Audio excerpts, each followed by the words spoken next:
Bien, ¿te parece si arrancamos? Arrancamos, vamos a arrancar. Así no hacemos esperar a la gente. Buenas a todos. Espero estén bien. Arrancamos el segundo episodio de Tertulias de Física. Les recordamos que este espacio se va a repetir durante 4 viernes. Estamos realizando una temática que consiste en viajes en el espacio y a partir de esa temática se desprenden básicamente estos 4 capítulos que estamos haciendo. Yo soy Cristian, le damos la bienvenida a todos. ¿Cómo anda Fabricio? ¿Todo bien, Cristian?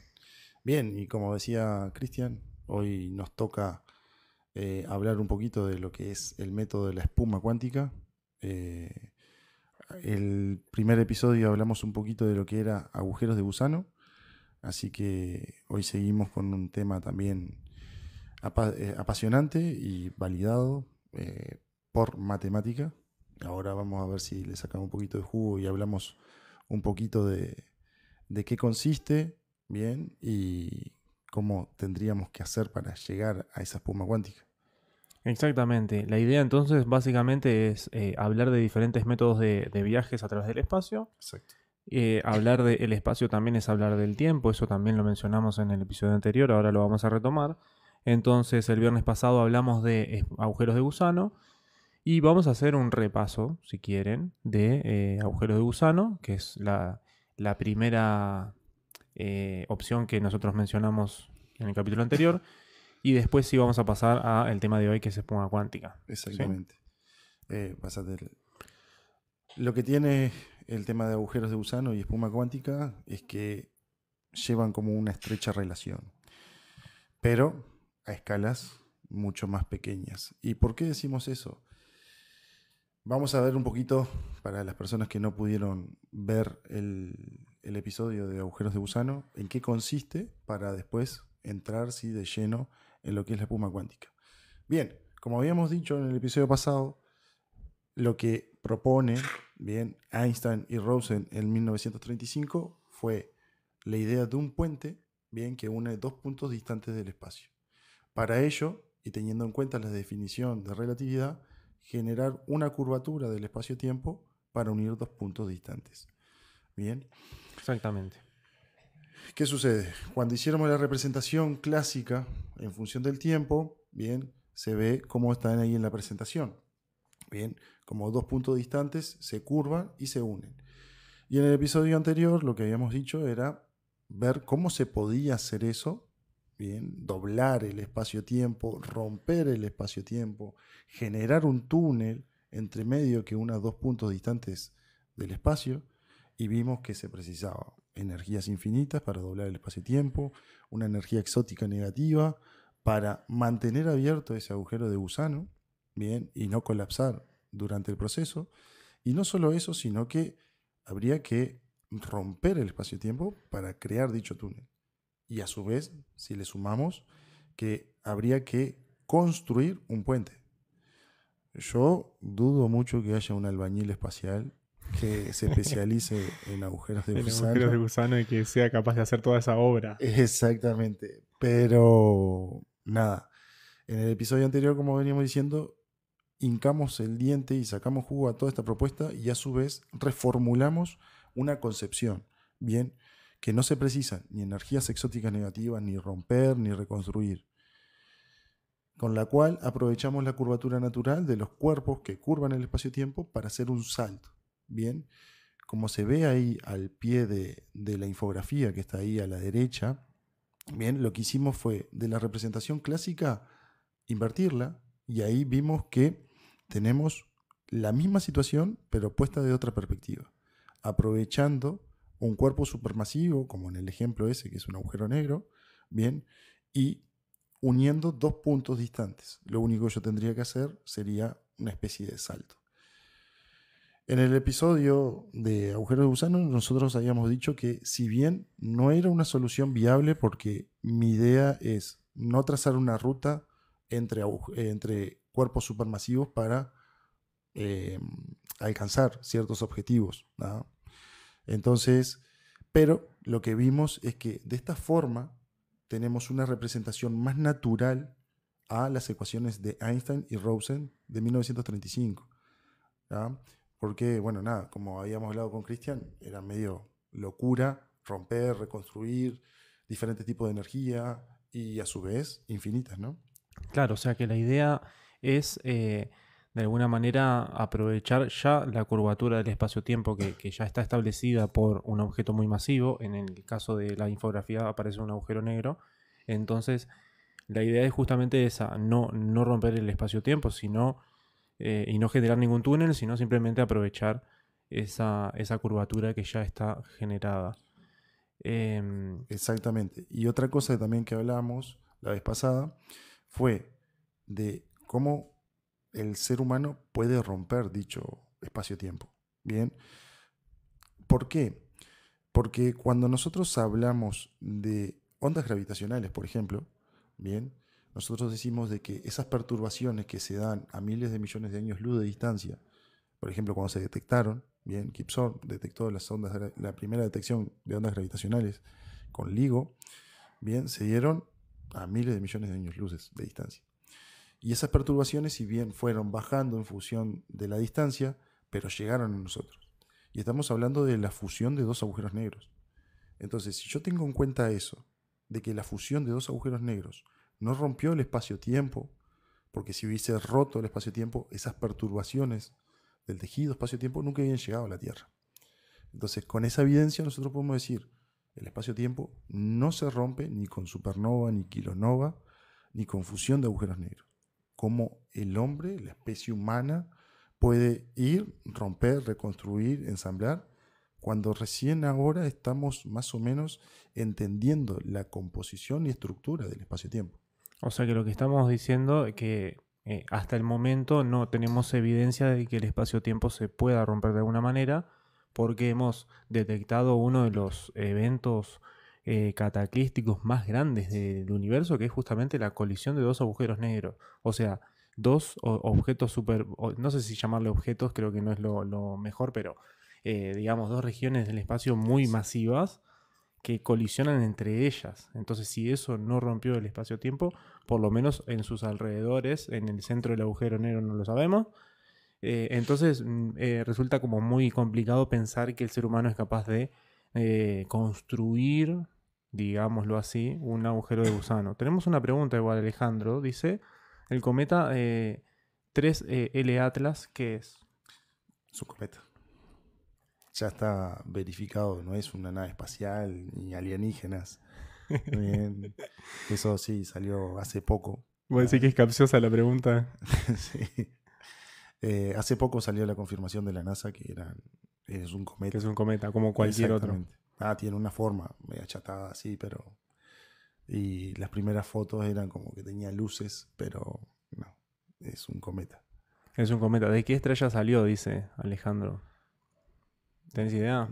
Vaya a saber uno, de qué región del espacio-tiempo. Recién se pudo detectar que estaba en las proximidades. La proximidad es de la Tierra, digamos. Sí. O del sistema solar. Del sistema solar. El sistema solar. Y de ahí a hacer la predicción de dónde vino, no, es complejísimo. Con las dimensiones del espacio-tiempo, es complejo. Sí, porque tendríamos que tener como más información de la trayectoria de ese cometa para saber... Estudiar más bien, primero, hacia dónde va y viene. Claro. Por las dudas si tiene trayectoria con la Tierra. Y de ahí hacer tipo un estudio hacia atrás de dónde vino. Un cometa huérfano podría también ser. O sea, la idea del cometa huérfano tiene que ver con si ese cometa está ligado gravitacionalmente a otro objeto, a otro astro, digamos, o no. Exacto. Porque hay cometas que no están ligados gravitacionalmente a ningún objeto en especial, entonces van viajando a través del universo. Sin quedarse atado a ninguna trayectoria específica, digamos. Exactamente. También existen planetas errantes. Como los planetas errantes. Es una contradicción igual, planeta. O contradicción no es una redundancia, planeta errante, porque planeta significa errante, ¿o no? Sí, pero por lo general cuando está ligado gravitacionalmente con una estrella, ya es un sistema. Claro. Pero cuando ese planeta viaja por el cosmos sin una estrella a la cual orbitar, ahí tiene el carácter de errante. Ahí tiene carácter huérfano, dice también Alejandro. Sí. Sí, sería un buen nombre. Pero claro, tiene que ver con eso, ¿no? Con si está ligado gravitacionalmente A una estrella. a una estrella u otro astro, Para hacer en un ese sistema. caso. Exactamente. Bien, de bien. Entonces, básicamente lo que quisimos decir acá fue un resumen de lo que hablamos en el capítulo En el anterior primer episodio. sobre, ¿cómo es que se llama? Como agujeros de gusano, ¿no? Que es como una de las formas que teóricamente sabemos que existe para viajar al universo. Exacto, porque aparte, como les decía al principio de este episodio, tienen mucha similitud con lo que es la espuma cuántica. Con la espuma cuántica, que es el tema de hoy. Exactamente. Entonces, era importante repasar y ver lo que vimos en el primer episodio. Entonces, añadiendo solo un detalle más, lo que queremos decir es que los agujeros de gusano están planteados para las distancias grandes, digamos, para distancias astronómicas del espacio-tiempo. Por eso hablamos de relatividad, básicamente. Exactamente. Y nada, como cierre de agujeros de gusano, lo que quisimos poner parte de la presentación del primer episodio era que con nuestra reformulación de la concepción de puentes de Einstein-Rose, que es el título oficial, bien, no estamos contradiciendo ninguna matemática, simplemente que le damos un sentido más lógico a esas ecuaciones. Sí, también mencionamos eso de que agujeros de gusano es como un nombre un poco... Se fue modificando con el tiempo, ¿no? Pero en la propuesta que ustedes la van a buscar está con el nombre de puentes de Einstein-Rose. Claro, no lo vas a encontrar con eso. ¿Son argentinos o uruguayos por el mate? Sí, una de esas dos opciones, ¿no? Somos uruguayos. Uruguayos. El mate justamente está a propósito ahí para que ustedes empiecen a identificar de dónde Identifiquen la son. nacionalidad. Claro. O sea que en realidad la pregunta hasta ofende, diría, porque yo diría que somos uruguayos. O sea, si está el mate, somos uruguayos. No hay opción. Bueno, entonces ahora sí arrancamos con Espuma cuántica. la espuma cuántica, que es el tema de hoy. Bien, como hablábamos, bien, este tema involucra ciertos aspectos de agujeros de gusano, pero a la escala más pequeña teóricamente. Bueno, arranquemos por ahí entonces. Cuando hablamos de cuántica, ¿a qué nos referimos? Porque yo, que soy una persona que, como muchos, pasan bastante tiempo en internet, he visto que se ha como, no sé si decirlo de esta forma, pero se ha como prostituido un poco la palabra cuántica, pues se usa en tantos lugares que siento que está fuera de lugar, que bueno, no sé. Me gustaría como aclarar un poquito de a qué nos referimos con cuántica. Cuántica trata, y después voy a corregir un poquito, cuántica trata de lo pequeño. Hasta cuando, creo que fue en 2022, que salió un premio Nobel, bien, cuando 3 científicos confirmaron el entrelazamiento cuántico con las desigualdades de Bell, dando a entender de que el mundo no es clásico, es cuántico. Es decir, esto lo representan muchas veces con circulitos, como de conjunto, ¿viste? En matemáticas. Sí, ¿Ah? los circulitos que se unen, entonces... Exactamente. Sí. Antes era clásico, bien, física clásica, bien, era el todo. Después se le sumó relatividad. ¿Ah? Y había un pedacito chiquito que explicaba todo lo pequeño. Y ahí estaba la cuántica. Pero después de esta confirmación de que el mundo es cuántico, cuántica engloba todo. ¿Ah? Así que la cuántica te explicaría lo que sería lo micro, lo más pequeño, lo que sucede a nivel atómico, bien, y también están trabajando en la unificación de cuántica con relatividad, aún falta. Bien. O sea que podríamos resumir que si hablamos de la física de las cosas grandes, ahí entraría la relatividad general de Einstein, que fue básicamente todo lo que hablamos en el capítulo anterior. Si nos vamos a la física de lo pequeño, de lo muy, muy chiquito, entonces ahí estaríamos hablando de física cuántica, y son dos campos de la física que todavía no tienen una conexión entre ellos, teóricamente hablando, digamos. Exactamente. Por ahora no hemos encontrado una unificación entre las dos teorías. Estamos en eso, o sea, la física está en busca de unificar esas dos teorías que son muy contundentes, porque en realidad están verificadas experimentalmente ambas, solamente que todavía no logramos unirlas, básicamente. Exacto. En eso está la teoría de cuerdas, Bueno, ahí va, hay que unas hay opciones. como 4 variables. La última de todas es la teoría de cuerdas M, bien, con sus 11 dimensiones y Sí, está súper interesante. 2 millones de posibilidades, carabillado. Y después la que trata de unir es la mecánica cuántica de bucles, Eso también está, es ¿no? verdad, es verdad. Pero la mecánica cuántica de bucles quiere unir la cuántica con la gravedad. No es como una ley más compleja como lo quiere proponer la teoría de cuerdas.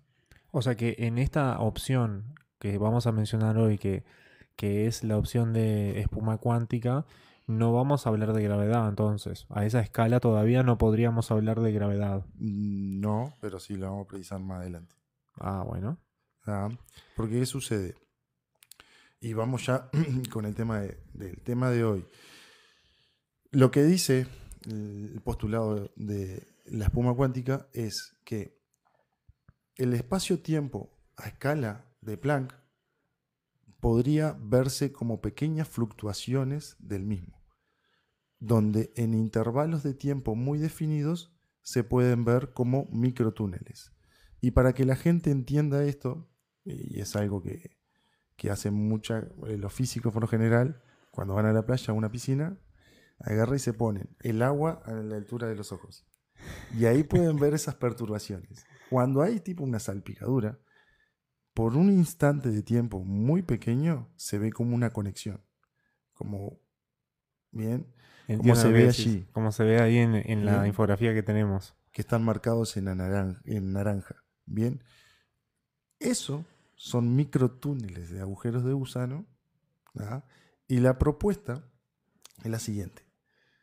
Una persona con una herramienta o una herramienta, ir a la escala de Planck, 1 por 10 a la menos 35, cortar ese microtúnel de agujero de gusano, agrandarlo para que una persona o una nave pueda pasar a través de él.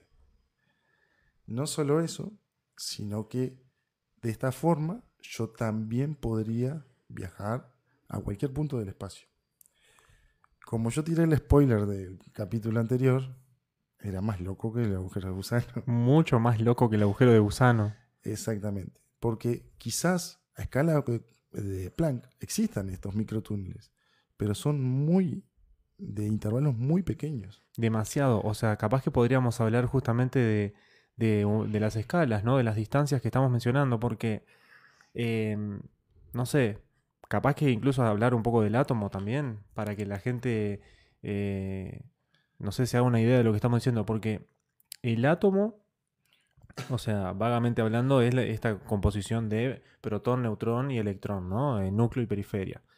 Entonces, lo que queremos decir es que la escala de Planck es incluso muchísimo más pequeña, 25 órdenes más pequeños. 25 órdenes más pequeña que el átomo en sí, que cualquiera de las partículas que está por ahí en el átomo. Exactamente. O sea que estamos hablando de una distancia realmente pequeña y aparece, mencionamos ahí, Atman. Ant-Man, ¿no? Que es uno como de los argumentos que aparecen en la película.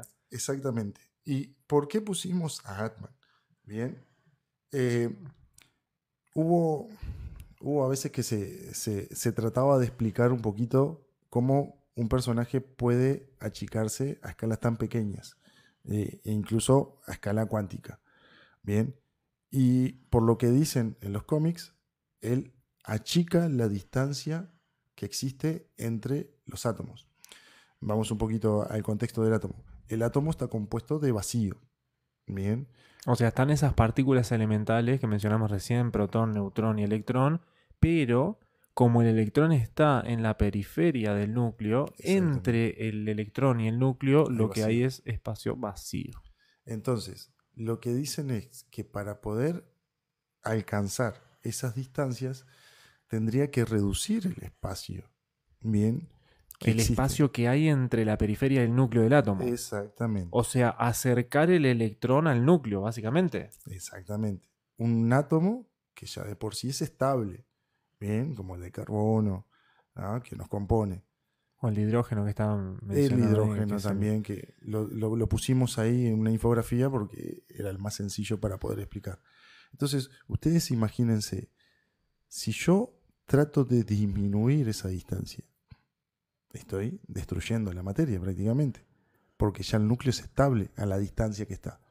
Bien. O sea, la distancia a la que se encontraría el electrón alrededor del núcleo ya representa una estabilidad del átomo, Exacto. que si vos cambiás, entonces se devolvería un átomo inestable, digamos. Sí. Y estamos hablando solo del átomo más, digamos, más simple, por lo menos en la infografía que está ahí. Imagínense otro tipo de átomos, ¿no? Otro tipo de átomo más complejo, Con más electrones, más protones. y si yo me pongo a pensar de que preciso cortar un espacio-tiempo que sé que tolera agujeros de gusano, agujeros negros, o supernova o kilonova, y voy a tener que precisar unas tijeras de adamantium más o menos.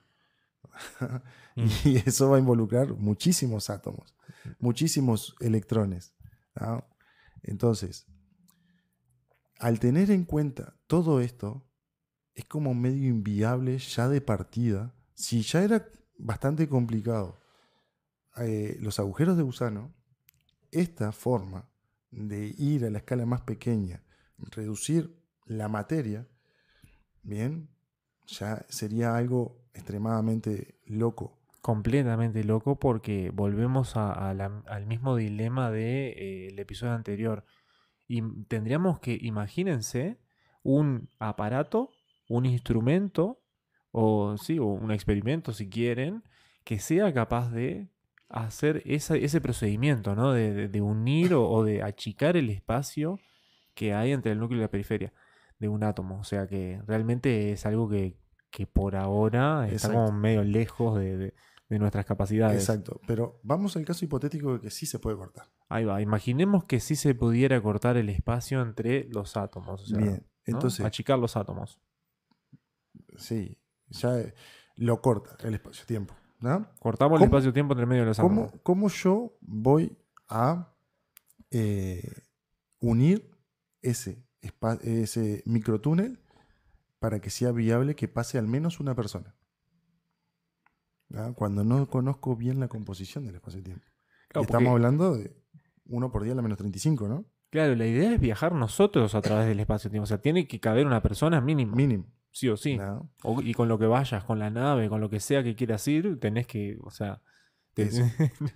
tiene que ser viable para las personas, si no, no tiene sentido hacer todo esto que estamos pensando. Exacto. Y ahora sumale unir dos puntos distantes del espacio. ¿Cuántos bloquecitos de espacio-tiempo precisás para realizar esa tarea? Sí, el otro día estaba viendo una comparación entre esto de la espuma cuántica y lo que sucede cuando vos te servís eh, digamos, un refresco, ¿no? Un vaso de coca o lo que sea. Lo que sucede es que tenés como la espuma que son como todas, digamos, gotitas que van de un lado al otro, como muy Exacto. efervescente, y así tendríamos que imaginar a la espuma cuántica, ¿no? Por eso Exacto. incluso se le llama de esa forma. Y, y dijiste algo importante, imaginar. Imaginar por ahora. Porque poder visualizar eso a esa escala tan pequeña es algo que va a llevar mucho tiempo. Va a llevar un montón de tiempo. La verdad que por ahora está difícil. ¿Qué más tenemos? Bien, acá es como que nos adelantamos un poquito, bien, pero Pasamos. es lo que no, lo que habíamos dicho. Imagínense ustedes ahora ver la forma de agrandar ese espacio-tiempo para que pase una persona, bien, o que pase una nave. ¿Ah? Y acá ya vamos, en el caso hipotético de poder hacerlo, ya vamos al tema de todos los problemas que enfrentaban los agujeros de gusano. El tipo de energía, bien, energías infinitas para curvar el espacio-tiempo, porque vos ahí tendrías un puente, ¿ah? Un túnel, bien, pero igualmente tenés que curvar el espacio-tiempo. Tenés que evitar de que colapse el espacio-tiempo. O sea, aunque sea a una escala pequeña, aún así habría que igual curvar el espacio-tiempo. Exactamente. Por eso la pregunta que yo te hacía hoy de si podemos hablar de espacio-tiempo en esa escala, digamos. Podemos hablar porque es parte del espacio-tiempo. Lo que precisamos es, como decía, para generar una curvatura o algo, gravedad o muchísima energía. porque sí o sí vas a tener que doblar. Porque si no es como que tuvieras una línea más de espacio-tiempo, ¿bien? A una escala más grande. ¿Ah? Vos sacaste un fragmento muy pequeño y ahora tenés que agrandarlo. ¿Ah? Pero estamos hablando del orden de 1 por 10 a la menos 35. Sí, o sea, para que se entienda también, 1 por 10 a la menos 35 significa aproximadamente 0,35 ceros y recién una distancia de 0,35 ceros y 1, por ejemplo. O Exactamente. sea, es una distancia realmente, o sea, ridículamente pequeña. Exacto. ¿Ah? Como les decía, esa es la escala más pequeña teóricamente, propuesta obviamente por Planck. ¿Ah? Por eso es la escala de Planck. Bien, entonces, ustedes imagínense todo el trabajo que habría que hacer para poder cortar ese pequeño microtúnel, que no solo eso, sino que dura fracción de segundo. ¿Ah? Mismo las matemáticas lo dicen. Son estables por fracciones de segundo. O sea, en el caso de que pudiéramos lograr un puente a través de la espuma cuántica, el tiempo que estaría habitado, o sea, utilizable, por decirlo de alguna manera, sería también mínimo. Exacto. Entonces, tendrías que pensar en la energía exótica para mantenerlo abierto y que no colapse durante el proceso. Entonces, son como muchos factores a tener en cuenta que creo que encarecerían muchísimo, ¿ah? La fabricación de herramientas, capacidad, logística, etcétera. Además, lo que yo también entiendo es que de alguna manera la física cuántica sigue siendo una física bastante moderna, ¿no? O sea, no tenemos demasiado tiempo pensando en la física cuántica y por lo tanto todavía sigue en desarrollo y todavía nos quedan cosas por aprender al respecto como para pensar en realizar un viaje a través de lo que llamaríamos espuma cuántica. Exactamente. Lo que sucede con la física cuántica es que uno, para poder estudiar algo, hay que verlo. No hay otra. En base a observaciones, uno puede sacar conclusiones, bien, a hechos, y después empiezan las matemáticas. Pero todo se va a regir por lo que se observa. Yo puedo hacer 2 millones de ecuaciones, ¿ah? O inventar matemáticas, como ha pasado, para entender ciertos fenómenos, pero ¿qué sucede? Si después, al observar, no me verifica los resultados, entonces ya estoy en un problema. Sí, siempre hay una contrastación entre lo teórico y lo práctico, por decirlo de alguna manera, ¿no? Eso Exacto, como es una de las rigurosidades de la ciencia. Sí o exacto, sí, todo lo que vos plantees de manera teórica tiene que de alguna manera corresponderse después con un experimento que cuando hablamos de observación nos referimos a eso, ¿no? A experimentar y no mirar con los ojos. Se refiere a simplemente que se correspondan los resultados de ese experimento, digamos, en la vida real con la teoría, digamos. Algo exacto. así. Pero ¿qué sucede? A nivel cuántico tenemos un mega problema. Cada vez que yo observo, altero el sistema. Es decir, y acá nos metemos un poquito de mecánica cuántica, pero está bueno y ayuda al entendimiento. ¿Qué sucede? En el mundo macro, acá, bien, nosotros al observar algo no modificamos su comportamiento. Es decir, yo, por ejemplo, mis ojos evolucionaron para visualizar. Pero ¿qué puedo visualizar? Siempre y cuando haya irradiación de fotones. Es decir, si acá apagamos todas las luces y no hay nada, yo voy a estar a ciegas prácticamente. ¿Ah? Solamente cuando se prende un foco, una fuente de fotones, sea una lámpara o el sol, ahí yo puedo captar las cosas. Bien, ya arrancamos con esa limitante biológica de decir, para poder apreciar algo, preciso fotones. Y en el mundo macro, ¿qué sucede? Por ejemplo, un auto en el verano, la única manifestación que yo puedo obtener de eso es que se caliente el auto. Es decir, yo entro y voy a sentir temperatura. Pero imagínense lo que es irradiar con fotones, ¿bien? Con su longitud de onda, paquete discreto de energía, que también eso fue un trabajo de Planck en 1990. ¿Ah? Son paquetes discretos de energía que a una partícula cargada altera el sistema. Es por eso que siempre se dice, Yo, si miro una partícula, no puedo saber la posición o la velocidad. Principio de incertidumbre. El principio de incertidumbre de Heisenberg. Exactamente.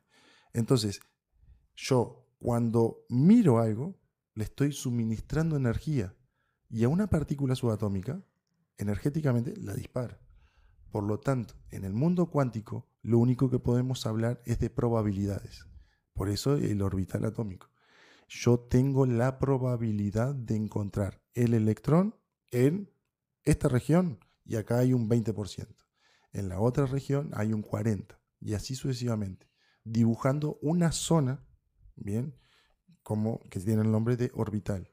Porque nunca vamos a poder apreciar dónde está exactamente. Porque cuando yo lo miro, altero el sistema.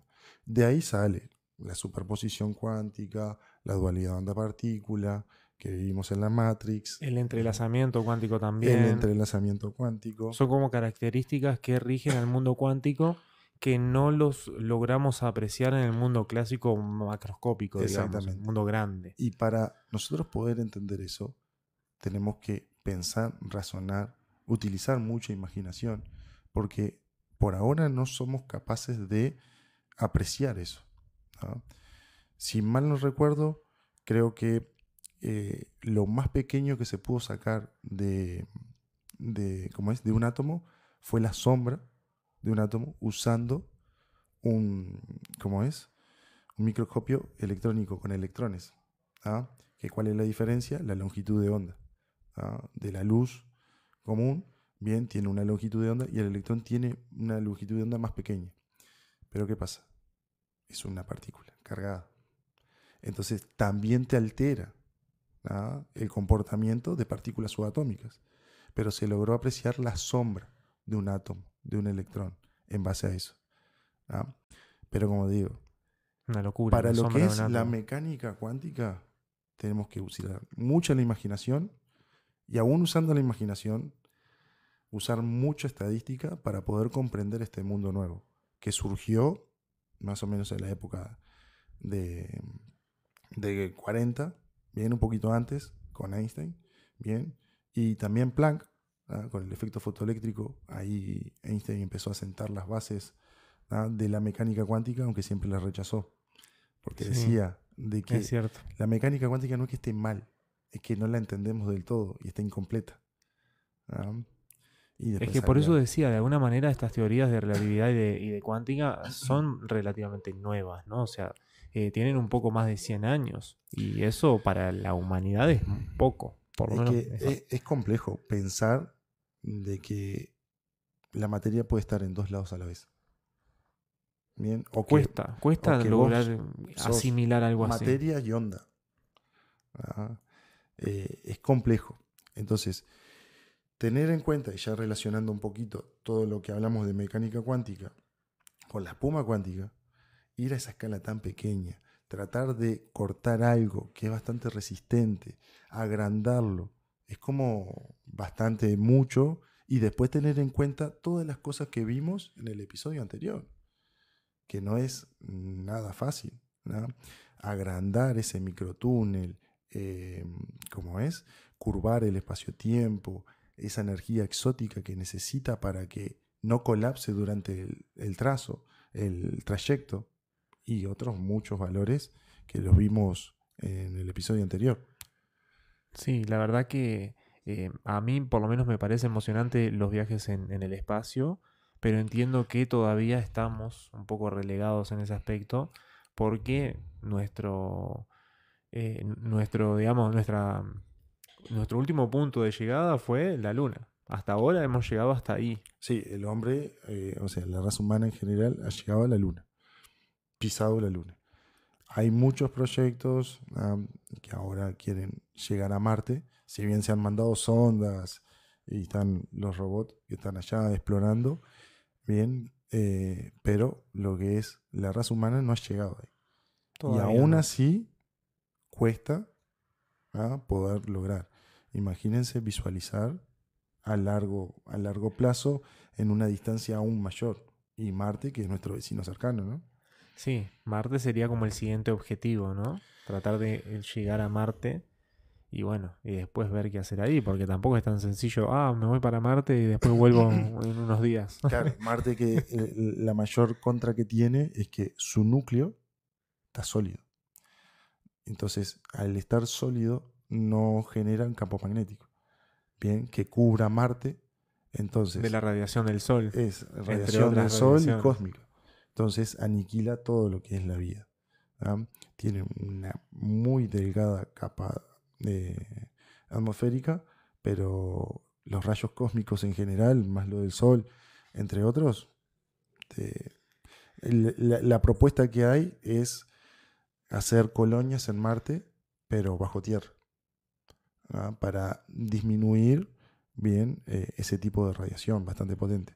Y después otra cosa a tener en cuenta, que casi nunca la tienen en cuenta en las películas. Vos ves que van en las películas a diferentes planetas, más allá que hablen todo inglés o español, ¿no? Pero nadie tiene en cuenta la gravedad. Se ve que visitan todos planetas de similar gravedad. Claro, porque el cuerpo también está muy adaptado a muchas condiciones de acá de la Tierra que no son solo la atmósfera, el oxígeno y todo lo demás, sino que también Exactamente. la gravedad que varios, ¿cómo decirlo? O sea, gravedades diferentes te pueden afectar de manera diferente y por lo tanto eso también hay que tenerlo en cuenta. Exactamente. Eh, la gravedad, nuestros cuerpos se han desarrollado para tolerar este tipo de gravedad. Uno si va a Marte tiene menor gravedad y va a estar más libre de movimiento. Bien. Me hace acordar a... Mirá la referencia que voy a tirar, pero en uno de los capítulos de Dragon Ball Z, eh, Goku tiene que viajar al planeta Namekusei y mientras va en la nave va entrenando con más gravedad. ¡Qué locura! ¿De qué año es Dragon Ball Z? Creo que es como el del 70 más o menos y ya te planteaban cosas De loquísimas los como es. 80. De los 80 más o menos, ahí va. Bueno, si ya que tiras eso, cuando hablan de los Caballeros Zodíacos, que yo aprendí física y química de los Caballeros Zodíacos, Es que sí, hay un montón de referencias a la ciencia, es genial. cuando habla el loco, ya me olvidé, de que congela todo y habla del cero absoluto, menos Ahí 273. va. No, Es maravilloso, es los maravilloso. dibujitos de antes lo que tiene. No. Bien, pero siguiendo un poquito con el tema de lo que es la espuma cuántica, eh, ya que hablamos de todo un poquito, eh, plantearse esas escalas tan pequeñas, los cortes, proyectar, crear un espacio-tiempo que aún está en pañales, por así decirlo, porque también es otra cosa que no podemos visualizar. ¿Ah? Nosotros vemos, por ejemplo, cuando los telescopios espaciales miran el espacio, no ven la lona que decía Einstein, las curvaturas y dónde se posicionan los planetas. ¿Ah? Pero sabemos que está ahí por las matemáticas, bien, y por las demostraciones y la verificación de la relatividad general. ¿Ah? Entonces, si nosotros no lo podemos ver, no lo podemos estudiar y no podemos entenderlo al 100%. ¿No? O sea que deberíamos primero tratar de encontrar un buen método de estudio para el espacio-tiempo y luego evaluar cómo hacer para viajar en él. Exactamente. ¿No? Pero lo que sería cortar, romper, porque tampoco sabemos, como dijimos la vez pasada, qué sucede si se rompe el espacio-tiempo. ¿Qué sucedería si se llega a romper en algún caso? ¿Ah? Entonces, después, lo que es las curvaturas, bien, las consecuencias que tiene, eso lo vamos a ver más el viernes que viene, cuando hablemos de motor de curvatura. Bien, es un tema bastante interesante, es una de las propuestas más validadas, pero tiene problemas de masas infinitas y tipo de energía, además de otros que fuimos viendo en nuestros libros. Acá hay una pregunta que Sí, dice, los modelos atómicos y el sistema solar se parecen, la ley de Coulomb y la ley de gravitación universal, dice Alejandro. Sí, son similares, ¿no? Tienen como la misma estructura. Bueno, está. Uno de los principales modelos atómicos era, ¿cómo es? El modelo de... De ay, se me fue. Rutherford. Exactamente. Donde pensaban que el átomo, el núcleo, estaba en el centro y los electrones Orbitando orbitaban alrededor. alrededor de él. como una analogía de lo que sucede a escala grande con los planetas y el Sol, ¿no? Exactamente. Pero después vieron de que no era así. Y por eso se empezaron, en función del tiempo, a mejorar los modelos atómicos. Sí, yo siempre menciono el simbolito de Jimmy Neutron, que es como el modelo Más conocido, más conocido, más ¿no? marketinero. Más marketinero del átomo, exactamente. Pero no es el actual, no sé, eso ya quedó atrás hace un montón de tiempo. Pero es cierto, sí, que esas expresiones matemáticas son muy parecidas, la ley de Coulomb y la ley de gravitación universal, aunque la diferencia fundamental para mí, entre otras, es que las cargas eléctricas se pueden hacer fuerza de atracción y repulsión, mientras que en la gravedad por ahora no hemos encontrado repulsión. O sea, hemos encontrado solo atracción gravitatoria. Una antigravedad. Sería, sí, sí. Sería medio raro encontrar una masa negativa que pueda repelerse con algo medio extraño. Todavía no hemos encontrado nada así. Exacto. Bueno, ¿qué más tenemos de la...? Nos preguntan acá también si somos profesores de universidad o de secundaria. Profesores de secundaria. De Y yo secundaria. estoy haciendo una licenciatura, bien, en física. Pero Exactamente. aún me falta. Muy bien, seguimos. Alejandro igual es de Uruguay, parece, ¿no? Por la cuenta. Sí. Alejandro Uy. Grande Alejandro que se dedicó a interactuar acá con nosotros. Seguimos, ¿qué más tenemos? Bien, acá más o menos como conclusión, lo que sería perforar el espacio-tiempo a esa escala tan pequeña. Bien, como en cierta medida, como hablamos hoy, esos microtúneles se dan en intervalos muy cortos de tiempo. Tendríamos que también pensar en ralentizar el tiempo para que justo en ese momento yo pueda ir, cortar, tratar de mantenerlo, que no desaparezca después de que corte. Volverte pequeño, pasar por ahí. Exactamente. Ralentizar el tiempo, bien, como tener un cronómetro que congele el tiempo, cortarlo y después de mantenerlo y agarrar y agrandarlo. ¿Ah? Entonces, son como muchas cosas a tener en cuenta para poder plantear esta forma de viajar, que como decía, hay varios científicos que la respaldan, si bien no saben cómo llegar, pero tener en cuenta esto como una opción viable es algo medio loco. No sé a los usuarios que están conectados ahora, ¿qué les parece esta forma de viajar para interactuar un poquito con nosotros y a su vez tener un feedback respecto a esto? ¿Y a vos qué te parece, Fabricio? O sea, de las dos opciones que hemos mencionado hasta ahora de viajar en el universo, agujeros de gusano o espuma cuántica, ¿cuál crees que es la más viable hasta ahora? La tercera forma. La tercera, que todavía no hablamos. No, Pero si tuviéramos que hacer un ranking. no, y por lo que hemos visto ahora, y agujeros de gusano. Agujero de gusano por sobre Y sí, porque espuma cuántica. no podemos achicar el espacio entre nuestros átomos. No, es loquísimo. Sería... O sea, sería aniquilarnos nosotros mismos. ¿No? Porque, como hablábamos hace un rato, ya esa región, ¿no?, donde aparece el primer electrón, el radio de Bohr, ya es estable. ¿No? Ya no se puede acercar más. ¿Bien? Entonces, yo forzar el átomo, ¿bien?, a que achique esa distancia, sería algo muy doloroso. Sí, principalmente doloroso entre otras cosas. Exactamente. Sería como desintegrar tu cuerpo atómicamente, para que la gente tenga un poquito de conciencia. Claro. Por ejemplo, en la radiación, si bien no se achica el espacio entre, pero para que se tengan un poquito de idea y vean las consecuencias, cuando un elemento es radioactivo quiere decir que por sí solo libera neutrones. Ya de su forma natural está tirando balitas de neutrones. Esas cargas o sea, esas partículas no tienen carga, es decir, no me hacen nada. Pero a nivel atómico lo que hace es entrar y romper de a poquito el núcleo atómico. Chocan. Así también el tema de... Sí, colisionan con los átomos de tu cuerpo, fisión nuclear. digamos. Exactamente. Entonces se dice que la muerte por radiación es la más dolorosa. ¿Por qué? Porque estás desintegrándote atómicamente. Empezás a sufrir una muerte lenta. En este caso, si bien no van a estar chocando neutrones contra vos, pero vos estás forzando al átomo a que se achique. Y son partículas cargadas, no van a soportar, van a tratar de disparar.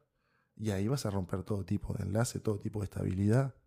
Y ahí va a quedar tipo un gel ahí, Claro, en ese te proceso. desarmás por adentro. Pero más allá de nosotros orgánicos, también cualquier herramienta que vos quieras usar para ese momento no va a tener la consistencia para poder cortar.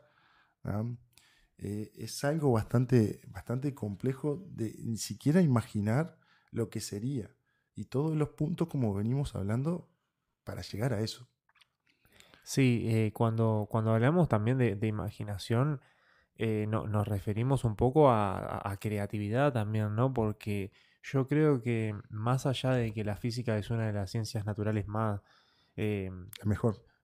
además de la mejor, No, eh, a pesar de tener cierta estructura, cierta rigurosidad, no deja de tener cierta cuota también de imaginación y creatividad para con los conceptos, ¿no? Entonces, la persona más inteligente de la historia siempre lo dice. Uso la imaginación y la creatividad para crear mis teorías. Primero la imaginación y después vienen los números. Albert Einstein. ¿Ah? Él tenía una concepción de visualizar ejercicios mentales. los famosos ejercicios experimentos ¿No? mentales. Entonces, en base a eso, el tipo desarrollaba las teorías que hoy en día rigen el mundo. Fue cuestionado, fue criticado, pero dijo, me da igual, yo visualizo, yo creo. Y cuando empezó a visualizar que la luz se doblaba en presencia de campos gravitacionales grandes, todo el mundo se le reía. ¿Ah? Porque ya habían descartado el éter del sistema. Y cómo una estrella iba a curvar un fotón si el fotón no tiene masa y la gravedad actúa sobre cuerpos con masa. Lo demostró en un eclipse. El eclipse va a ser tal fecha. El Sol va a estar posicionado de tal y acá va a estar tal estrella atrás. Y voy a ver una deformación en la imagen. Ahí estaban los principios de los lentes gravitacionales. ¿Ah? Esa deformación, como si fuera una foto mal sacada de una cámara, Claro. bien, pero es consecuencia de la gravedad. ¿Ah? Cuando empezó a tomar fotos el James Webb, sacó una foto muy polémica, bien, donde se veía perfectamente un lente gravitacional. Era de una galaxia que estaba atrás de otra, y esa galaxia llegaba a nosotros deformada. Bien, y era a causa de la lente gravitacional. El fotón de la galaxia viene de atrás, cuando se aproxima a la galaxia que tiene enfrente, se dobla, se curva, y a nosotros nos llega una imagen distorsionada. Bien, pero todas esas cosas que fue cuestionada Einstein en su tiempo, fue hecho no por matemática, no por números, fue hecho por imaginación propia de él. Y en base a eso fue creando y fue desarrollando las teorías que hoy en día son lo que son, ¿no? Sí, muchas de las críticas también en ese caso creo que venían de como un invicto histórico que tenía Newton para con las leyes que había creado del movimiento, ¿no? O sea, realmente Newton le dio un conocimiento a la humanidad, no sé cómo decirlo, o sea, exageradamente poderoso, Claro, y eran muchos años justamente de creer en las teorías de Newton, básicamente. Entonces era exacto. muy difícil elaborar conceptos que fueran en contra de Newton y que además se consideraran válidos, ¿no? Bueno, la concepción, y ya nos vamos un poquito, y podemos hacer una tertulia del tiempo. Para mí, en los libros, el tiempo yo soñaba de eso. Eh, el tiempo, cómo entender el tiempo. Y Einstein derribó a un titán, a Newton. Newton decía que el tiempo es absoluto. Bien, como que hay un reloj universal, tic-toc, tic-toc. Como que el tiempo pasa igual para todos en todo el universo. Exactamente. Pero Einstein le agregó un plus, bien, que el tiempo es relativo, bien, y lo demostró. Y bueno, nada, por ejemplo, en la película Interestelar, creo que la gran mayoría de los espectadores quedaron boca abierta cuando vieron el desfase temporal de la nave endurance a la Ranger por ir 3 horas al planeta Miller y subir, y pasaron 23 años. Y eso está validado matemáticamente. Bien. Díganme que los del chat vieron a Interstellar. Es una peliculaza. Dicen que va a salir la 2. ¿Ah, sí? Dice, pero bueno. Después, bueno, en esa película también, después, si bien Gibson ayudó con el guión técnico, pero se lo modificaron bastante. Y cuando el protagonista entra en el agujero negro, bueno, ya un divague total, pero... Bueno, sí, pero está buena la idea de tener asesoramiento científico para realizar la sí. película y que no te quede un disparate mucho mayor, porque en realidad tiene muchas bases bastante sólidas, ¿no? Bastante sólidas. Que no es tan común en una película de ciencia De ficción. Hollywood. De Hollywood. Sí. Exactamente. Así que interesantísima para ver Interstellar. ¿Qué te parece si pasamos a la siguiente infografía y ya empezamos a tirar el pie para... Bueno, acá más o menos lo que también veníamos diciendo de que cómo el hombre piensa cortar el espacio-tiempo cuando él mismo soporta kilonova, supernova, agujeros negros, unión de agujeros negros, etc.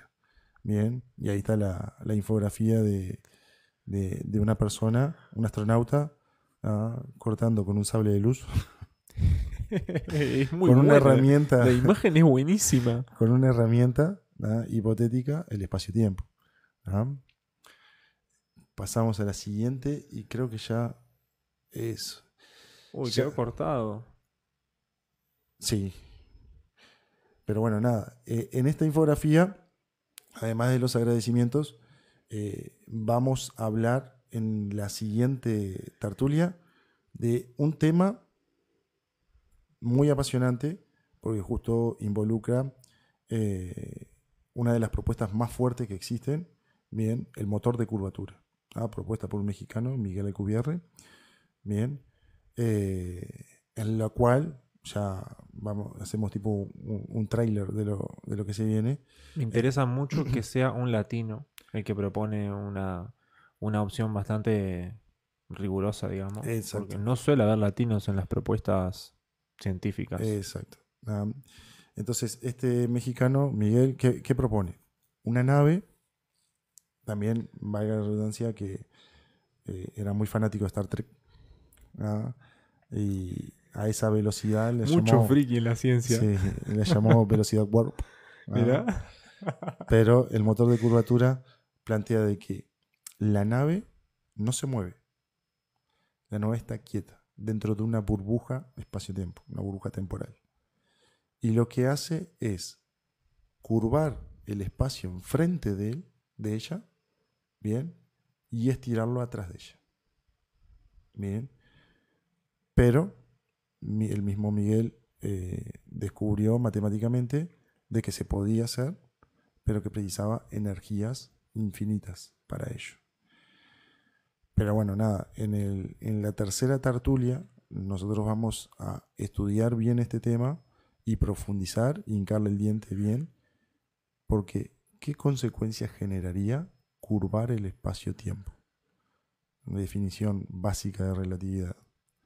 Bien, si yo curvo, genero gravedad. Bien, y la dejo por ahí para tirar el tip de qué sucedería. La otra vez igual estuvimos hablando un poquito de ese tema.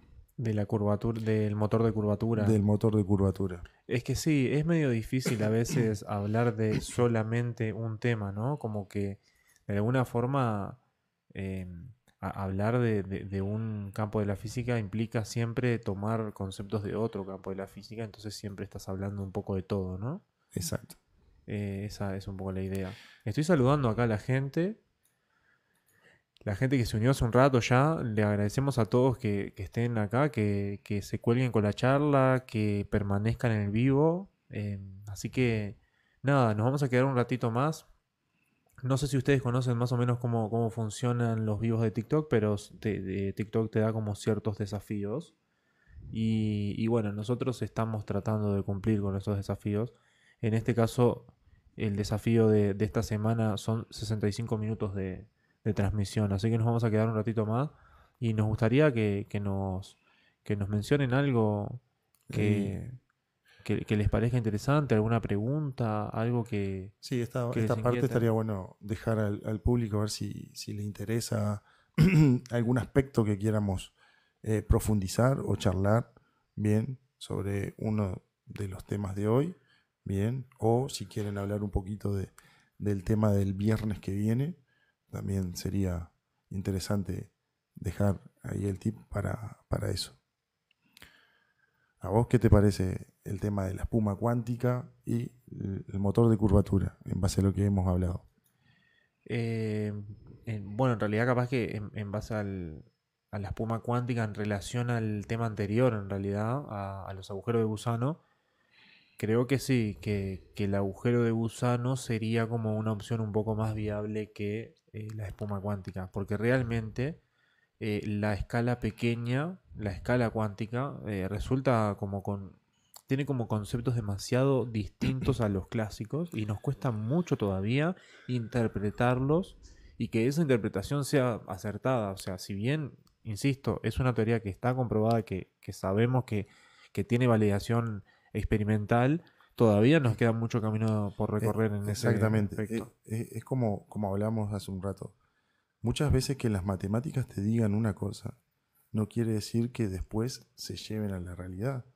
Porque estamos hablando de que para achicar la distancia entre los átomos, estamos hablando de desintegrar la materia. ¿Por qué? Porque atómicamente no se puede juntar eso. ¿Ah? Porque son regiones del espacio que por más que haya vacío, es estable a esa dimensión. Si vos tanto lo extraes como lo juntás, bien, vas a tener una estabilidad no física, una inestabilidad atómica. No, y claro, y también implica, como decías hace un rato, unas cuestiones de energía, ¿no? O sea, uno tiene que invertir energía para realizar cambios en la naturaleza. O sea, que también Exactamente. es difícil implementar, o sea, a veces las dificultades en física tienen que ver con los diseños experimentales que vas a utilizar para cumplir con ese objetivo, digamos, ¿no?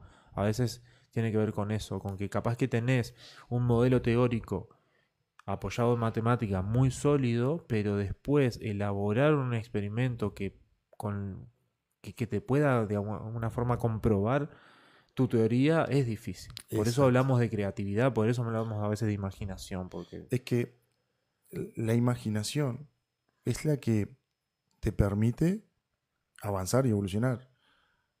O sea, está todo bien con las matemáticas, pero las matemáticas se tienen que basar en base a los hechos y observaciones. ¿Qué sucede? Hoy en día, en lo que es el mundo de la astrofísica, olvidemos un ratito la cuántica, nosotros estamos recibiendo de imágenes lejanas, imágenes viejas.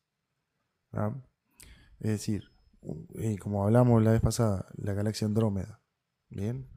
2,5 millones de años luz. Es decir, que estamos viendo una imagen. Hoy, si miramos Andrómeda, vamos a estar viendo una zona de Andrómeda de hace 2,5 millones de años atrás. Capaz que se pudo generar la vida o algún efecto sobre la superficie de un planeta, pero estamos viendo una imagen demasiado vieja. Entonces, para poder comprender todo eso, no solo basta la tecnología ni las matemáticas. Hay que meterle un poquito de imaginación para tratar de entender y predecir los movimientos que suceden a su alrededor. sí, ojo, también quiero agregar otra cosa y es que a veces se da como una suerte de dialéctica entre los conceptos teóricos que vas aprendiendo y la imaginación, porque vos puedes tener un montón de imaginación, pero también si vas aprendiendo nuevos conceptos, que muchas veces la matemática te da conceptos súper abstractos, que son difíciles Exacto. de pensar, eh, eso también termina contribuyendo después en la imaginación, porque vos podés imaginar cosas distintas a partir de los nuevos conocimientos de matemática que adquiriste. Y eso también me parece interesante, ¿no? O sea, no es, la imaginación surge de la nada, no. La imaginación en general está basada en las experiencias que has tenido y en los conceptos que vas aprendiendo. Entonces, en ese sentido, la matemática también ayuda a explorar un mundo que, bueno, que es súper abstracto y que te amplía un poco la visión Exacto. de la realidad. Va todo más o menos de la mano. Como hablamos la vez pasada, creo que son contadas las veces con los dedos de la mano que las matemáticas se adelantaron un hecho. Y creo que para los físicos el hecho ese que marcó tanto la diferencia fue el descubrimiento de los agujeros negros. ¿Ah? Carl Schwarzschild encontró la primera solución a las ecuaciones de la relatividad y no sobrevivió por una enfermedad, bien, a, a saber qué fue lo que encontró. ¿Ah? Y estamos hablando de un agujero negro, ¿ah? Que se confirmó no hace mucho. Y mismo también, cuando interpretaron esas matemáticas y lo pusieron ante la comunidad científica, muchos se burlaron. Muchos negaban la existencia de los agujeros negros. ¿Ah? Como esas cosas, esos monstruos gravitacionales donde ni siquiera la luz puede escapar. ¿Cómo puede existir? Sin embargo, existen y le dan rotación a una galaxia. Se dice que en la cercanía de un agujero negro, es el espacio-tiempo que se curva y se mueve a consecuencia del mismo. O sea, ustedes imaginen ese pozo gravitacional gigantesco que destruye hasta supergigantes azules, supergigantes rojas, etc. ¿Ah?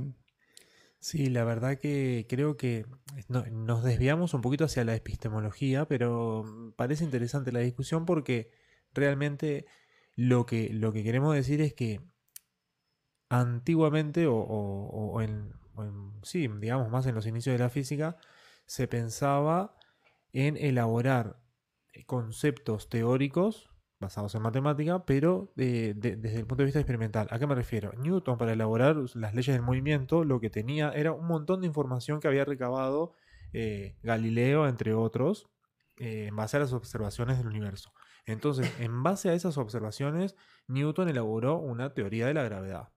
Lo que sucedió con los agujeros negros específicamente fue al revés. La teoría ya estaba hecha y como consecuencia de la teoría de la relatividad de Einstein, se predecía la existencia de agujeros negros y luego se comprobó experimentalmente. O sea, fue al revés de lo que sucedió con Newton. Entonces, eso es lo que estamos tratando de decir. Es como sorprendente que suceda en ese orden. Bueno, también está el hecho de que cuando en la antigüedad la humanidad pensaba de que el Sol giraba alrededor de la Tierra. ¿Ah? Y si vos te guías por las observaciones, mismo desde la Tierra, y vos podés decir, sí, porque yo veo, estoy quieto acá y veo que el Sol pasa por arriba. Y ahí fue un poco las matemáticas que ayudaron a comprender de que en realidad no era tan así. Pero si vos te pones a pensar todo eso, lo que tuvieron que pensar, todos esos físicos, esos astrónomos, pero como decís vos, se basaron en estudios posteriores. Es decir, cada granito de arena, cada semilla Anteriores, a ¿no? eso, anterior a ello, sembraron lo que es hoy la física, hoy la astrofísica, la cosmología.